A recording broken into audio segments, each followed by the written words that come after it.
Hey guys, thought I'd do a quick video. I've only just got back now. Um, yes, I've watched The Last Jedi. Star Wars Episode 8, The Last Jedi. Um, hmm, my reviews on it, well, really brilliantly done film for a change from Star Wars. Continuing on from Episode 7, The Force Awakens. Perfect story. Thoroughly, stupid thing. Thoroughly enjoyed it. Um, what else can I say? Epic battles in it. Was not expecting Captain Phasma well, I'm not going to give any spoilers or anything, but wasn't expecting Finn to, crack open Captain Phasma's. I guess they call it a bucket, but the space bucket or the stormtrooper helmet. Wasn't expecting that. And the biggest thing I wasn't expecting to see Adrian Edmondson in a Star Wars film. That was, as soon as I saw him, I was like, Eddie! I was just like thinking, well, at least he gets to appear in something other than Bottom, and it's with Disney and Lucasfilms. At least he can go, well, there you go, Richie. I got onto Star Wars. How could you couldn't get into Harry Potter? Because he's too funny for Harry Potter, and that wasn't.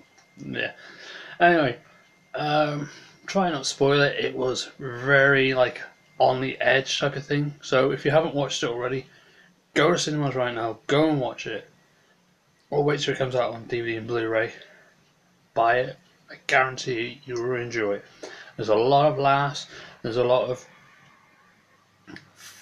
funny moments. There's a lot of on the edge moments, like oh, what's gonna happen, and it's a lot of betrayal sort of things happening, as well as things that you won't expect in this Star Wars movie. So go into this, or go into theatres, or go into watching this new Star Wars Episode 8 with the mindset of expect anything, because you're gonna be like, wow, I didn't know that. Oh wow, that's cool. And oh god, how the hell and what?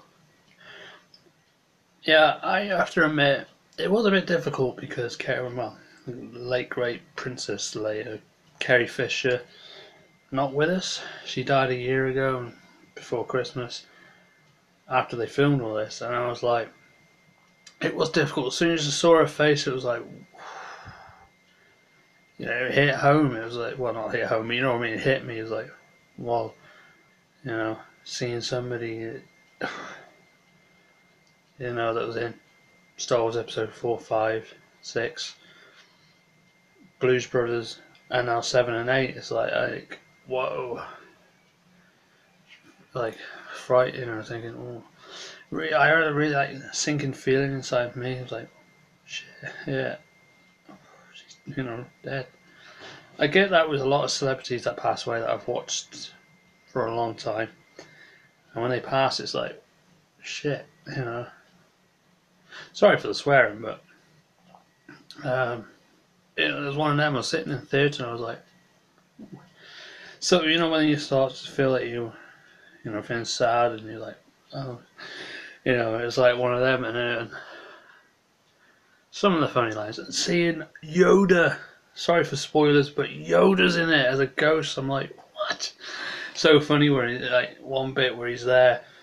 And then Luke's like, I'm going to burn the sacred Jedi text. I'm going to burn this tree. And he goes to burn it and has a slight hesitation, and Yoda just puts his finger and goes, and lightning bolt hits the tree. It's funny. You've got to go and watch it. And if you don't want to pay out to go to the cinema, buy it on Blu-ray DVD as soon as it comes out so you can watch it in your own space of time. It's better to go and watch it in IMAX 3D in your local cinema if they have one, or Cineworld. It's awesome. The sounds, the 3D experience. I mean, I'm not a big fan of 3D, especially when it was 3D TVs. And they weren't great. As soon as IMAX 3D, And I watched Rogue One in IMAX 3D. I was like, this one topped that. That was like much epic, much better. Out of all the entire film, of 2 hours and 33 minutes and all the boring habits at the beginning, I have to say the best part of it would be, well, I'm gonna have to say the seeing Adrian Emerson in it. That was good for me, and the one I can't really break away from was, how the hell did Leia survive? That was like, yeah, it was like a moment like, oh shit. And I was like, oh, and they killed her off, and I was like, why is her hand moving? And then once you're in space, you're dead. And it's like, she does that, and all of a sudden it's like, shoots past. I'm like, how the frick is she still alive? Okay, yes, she's a Jedi. She was born from Anakin's seed with Princess Amidala. I'm like, how? She only just learned how to use the Force at the end of 6. And now she can do all that. I'm like, oh, she must be training, or Luke trained her during the time of training Ben. And it's like, and all the flashback scenes were pretty good, where Luke was supposed to try and attack Ben because he feared him because he can sense the dark side in him. But yeah, all in all, without trying to spoil anything, it was a great film. It ended on a good note, and it was, how we say, awesome. So again, if you haven't watched it, sorry for any spoilers I did say in this video. If I haven't spoiled it for you, great, and if you've already watched it, you know what I'm talking about. If you haven't gone and watched it, but you want to go and watch it, but you're feeling, go and watch it. I can guarantee you will be entertained. You will laugh. You may cry, depending on who you are, but you will enjoy the whole 2 hours and 33 minutes of Star Wars The Last Jedi, because I went in it thinking, well, they're going to kill Leia off, but they didn't. But without spoiling it, one of the two die. Well, so to be honest, a lot of people died in it, but Leia was the one that survived near the end with pretty much most of the newer cast. Problem is how they're going to do episode 9 if she's not alive. I mean, yeah, okay, CGI these days, yeah, I could probably put her in it. May sort of, seeing that Ben Solo has now committed himself to the dark side completely, could finish it off, kill his mother off in episode 9. We could actually find out in episode 9 Rey's parents, because it was never mentioned, and I don't think we're going to expect it in episode 8 anyway. But a lot of people were thinking, well, we're going to find out her parents. And when the actual scene happened, when she went to this mirror and was like, show me who my parents were, I was like, I was like, Luke Skywalker's going to walk up any moment, and it was like, nothing. And I was like, it's got to be between Luke or Obi-Wan. Now, Obi-Wan, as far as I know, doesn't know in that most of it, never fell in love.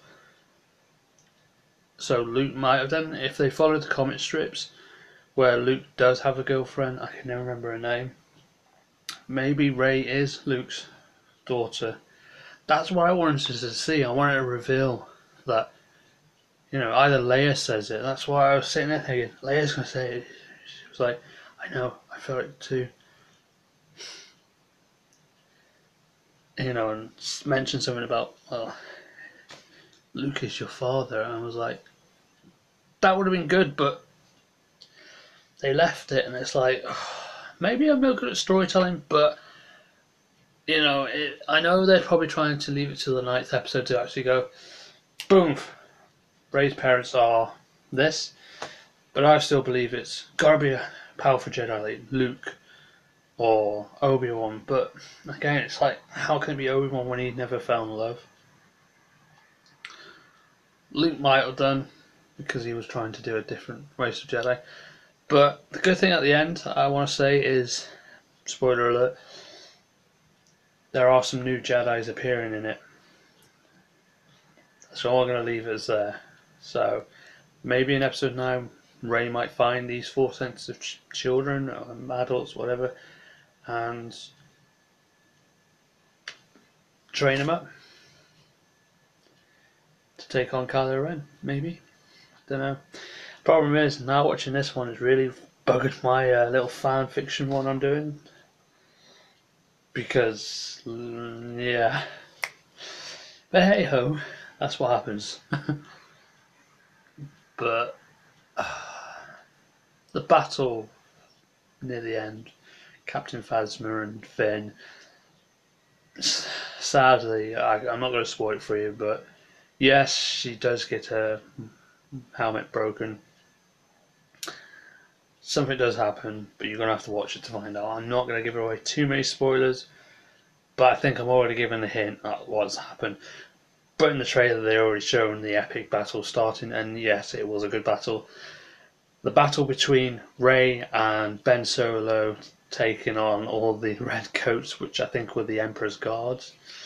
God, that was the best fight scene ever seen in it. It was amazing. And them little porks, funny.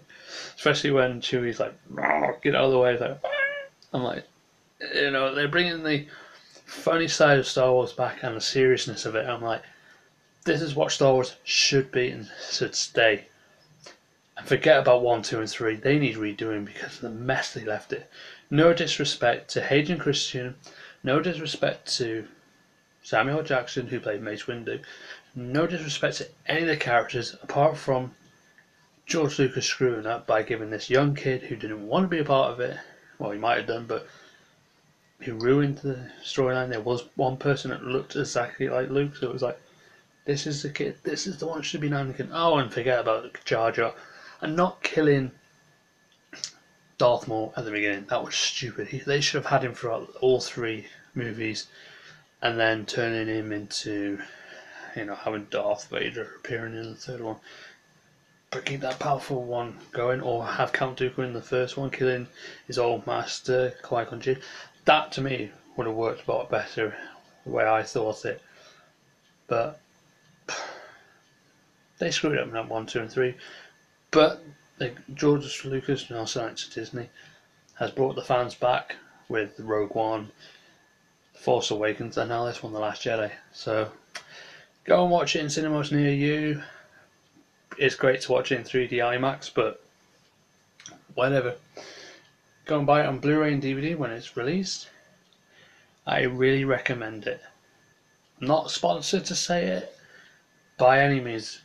Lucasfilms, if you want to sponsor me, great, because I thoroughly enjoyed all the Star Wars apart from 1, 2, and 3. This one was epic. So I'm not being sponsored to tell you to go and watch Star Wars Episode 8. I'm just being a big fan, trying to give out to other fans who I know who do love Star Wars. And I can tell you I love Star Wars. Oof. So, as a big, huge fan, I'm just saying, giving good feedback and telling people who are fans of me, who are fans of Star Wars, to go and watch this if they haven't already, because it is good. I'm not being sponsored, I'm not being told, oh, Resdan, go and talk about Star Wars, you've gone and watched it, we want to see your reviews. No, I'm not being told to do this, so before anybody asks me, before YouTube deem me to be not suitable for advertising, I've not been told by Lucasfilms or Disney to advertise or promote to people to come and watch The Last Jedi. I'm just doing it because I love Star Wars and this film was great, and I would love to see more people to go and watch it who had a bit of iffy story, thinking, episode 1 and 3 were crap, so these ones are going to be crap. And I can tell you, Rogue One, episode 7, The Force Awakens, Rogue One, and this one, The Last Jedi, they're bloody good. They're getting back to the way they are. At least one thing, they're doing a lot better than Capcom and getting us fans back, I tell you that. Yeah, and I'm talking to you, Capcom. Sort your games out. I mean, Lucas and Disney have worked something out to bring fans back to Star Wars. They've done well. Listen to your fans. That's what I'm trying to say. You know, Konami might do the same, but I think they've gone way too far. But go and watch episode 7. Go and watch episode 8 if you haven't already. I really do recommend it. I'm not being told to. I'm not being sponsored to say it. I'm just saying because I'm a fan. Hopefully you're going to enjoy it. Hopefully you enjoyed this video on my little live review. And we'll catch you guys in the next one. Ta-ta.